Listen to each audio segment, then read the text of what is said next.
bagaimanakah kiat-kiat istiqomah mempertahankan keluarga sakinah mawaddah warahmah? Karena di zaman milenial ini gampang orang tertipu dengan media sosial, dengan WA dan sebagainya.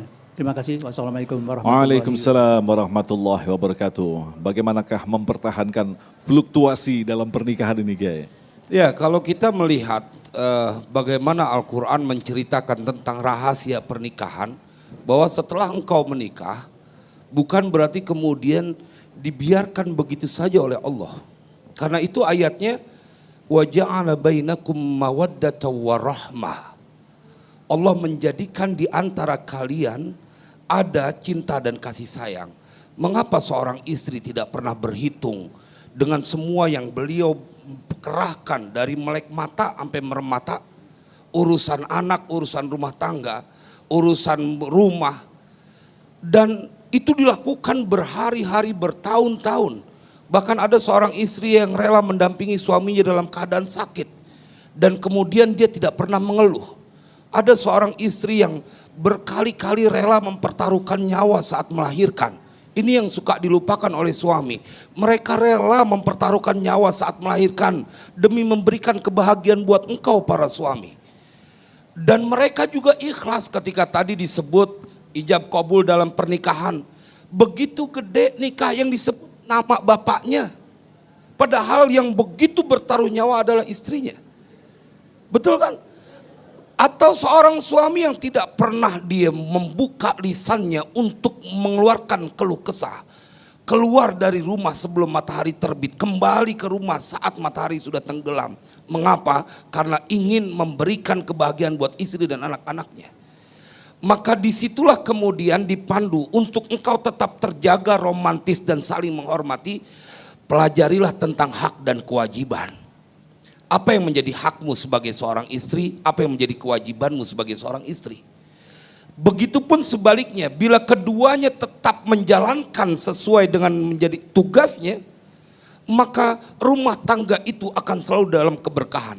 Ada kisah menarik, ketika Al-Quran bercerita keterlibatan Allah di dalam rumah tangga, dalam cekcok pun Allah memberikan panduan. Dalam surat An-Nisa, wa in khiftum shiqaqa bainihima fab'athu hakaman min ahlihi wa hakaman min ahliha iyurida islaha yuwaffiqillahu bainahuma innallaha kana aliman khabira. Ini ada kisah menarik pada saat di masa Umar Ibn Khattab, ada suami istri yang cekcok. Kemudian dengan panduan ayat Al-Quran, masing-masing disuruh ngirim orang.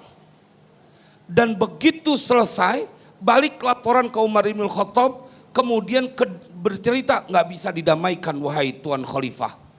Kedua-duanya dipukul oleh Umar Ibn Khattab. Pasti kalian menginginkan tidak baik terjadi pada rumah tangga itu. Bingung nih yang dipukul. Karena Al-Quran menceritakan, iyurida islahi wafikillahu bainahuma. Kalau kedua utusan ini menginginkan kebaikan terjadi pada rumah tangga, maka Allah akan menunjukkan jalan untuk keduanya. Jadi artinya saya ingin berkata, apapun keadaanmu, dengan pengaruh media sosial atau apapun dia bentuknya, bila engkau adalah suami yang mengetahui hak dan kewajiban dan istri adalah mengetahui hak dan kewajiban, maka rumah tanggamu akan dalam penjagaan Allah. Tidak ada yang perlu dikhawatirkan. Yang kemudian tergelincir adalah bila kemudian mereka menyalahi aturan dari Allah. Bila dia tidak menunaikan kewajibannya sebagai seorang istri.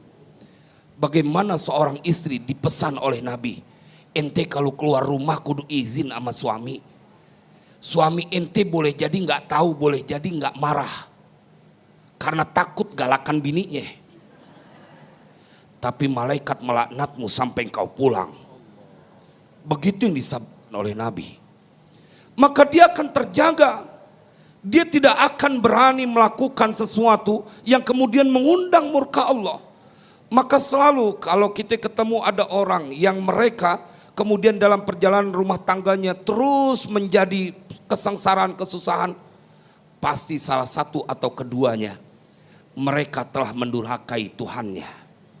Bila tidak, maka yang ada adalah kebahagiaan. Nggak mungkin ketaatan dibalas dengan kesengsaraan. Maka buat yang tadi dipertanyakan, kembali kita kemudian menjadi orang yang mengetahui hak dan kewajiban, dan kemudian menjadi orang yang saling mengasihi, menyayangi dan mengingatkan. Istri kudu ngingetin, jangan ngomelin, ngingetin. Bang, waktunya sholat bang. Udah, jangan kemudian ambil sapu kemudian sholat nggak lu bang? Sholat nggak lu? Bukan urusan, jangan, nggak enak. Dari kecil udah diomelin orang tua, begitu udah gede punya bini diomelin bini. Bagaimana nggak mau mati? Betul. Boleh sedikit lagi? Siap, Kiai. Ada seorang wali lagi nih. Ada seorang wali, bagaimana perempuan mempunyai kedudukan. Siapa orang yang tidak kenal dengan Tuan Syekh Ali bin Muwaffaq? Dalam kitab Hilyatul Aulia, Tuan Syekh Abu Nuaim Al-Asfani menceritakan, ini seorang wali. Dalam riwayat disebutkan beliau 50 kali wukuf di Padang Arafah. 50 kali berhaji. Tapi beliau curhat. Disampaikan dalam kitab Hilyatul Aulia, kharajtu yaumal jum'ati ila rawahah. Aku keluar pada hari Jumat setelah sholat Jumat ke sebuah taman. Fasa'alatni ahli hajatan. Meminta kepadaku, siapa yang meminta kepadaku? Ahli, istriku. Hajatan akan sebuah keperluan. Wa ana magmumun biha. Dan aku merasa gelisah dengan permintaan istriku. Wali dimintain sama bininya masih gelisah juga. Begitu dia keluar, kemudian fahataba bihatifun. Aku mendengar suara hatif. Kemudian berkata, atahzan wa analaka.